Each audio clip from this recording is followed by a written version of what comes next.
Hey, good morning to everybody. Happy Friday. It's Daryl here. It's a very impromptu video. It's 3:30 a.m. here in Connecticut. And of course, I want to talk a little bit first. I was going to talk about Donald Trump and the Bob Woodward interview and some more on that, but that's going to be my next video this morning. I want to talk about 9/11 first. And it's just going to be simple.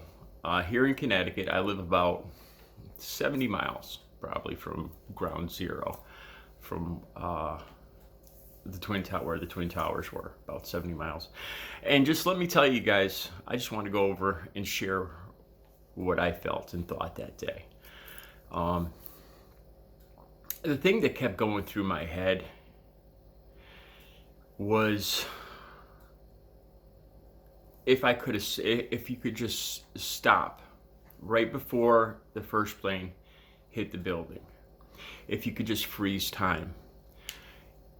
When the nose of that plane was just 5 feet away from that building, so that the pilot's face, the terrorist, whatever his name was, and probably whoever was with him in the co-pilot seat, those two faces must have been looking out that windshield.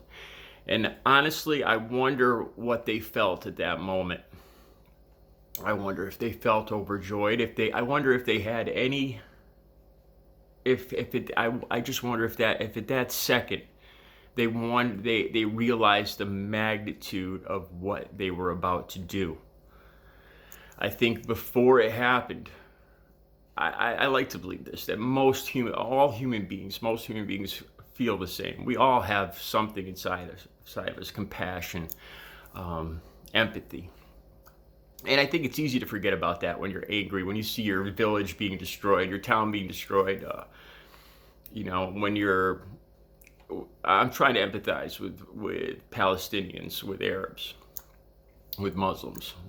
And I can understand a lot of anger.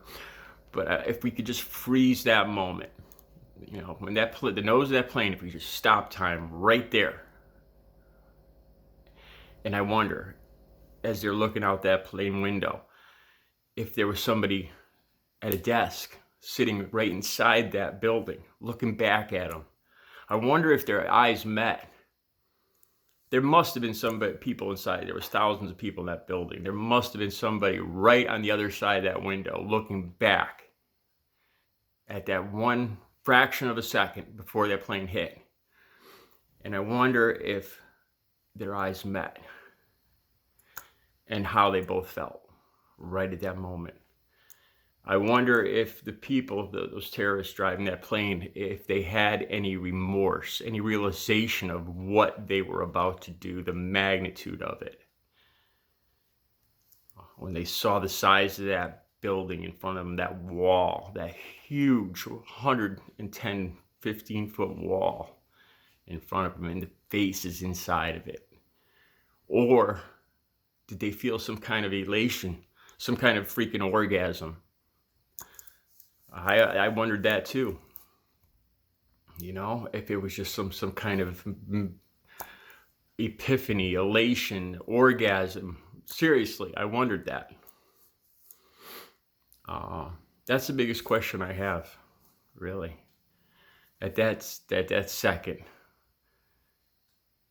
if there was a connection between the people in the building and the pilot, if they could have seen each other, their eyes, and what was about to happen.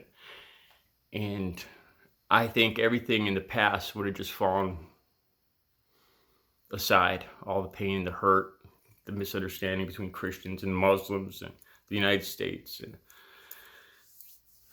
Iraq and Iran and Palestine. And you just see another human being's eyes that you're about to incinerate. The hundreds of thousands of people that you are about to incinerate, and see the fear in their eyes. Or maybe not even fear, maybe just resolution. Maybe they were okay with dying. Maybe that scared the pilots. I don't know. I just wonder if you could just froze that plane right there, what was happening in their minds. So, in memory of the 3,000 people that died that day, I make this video for those guys and the families. All right, I'll be back later with another video. You guys have a good Friday.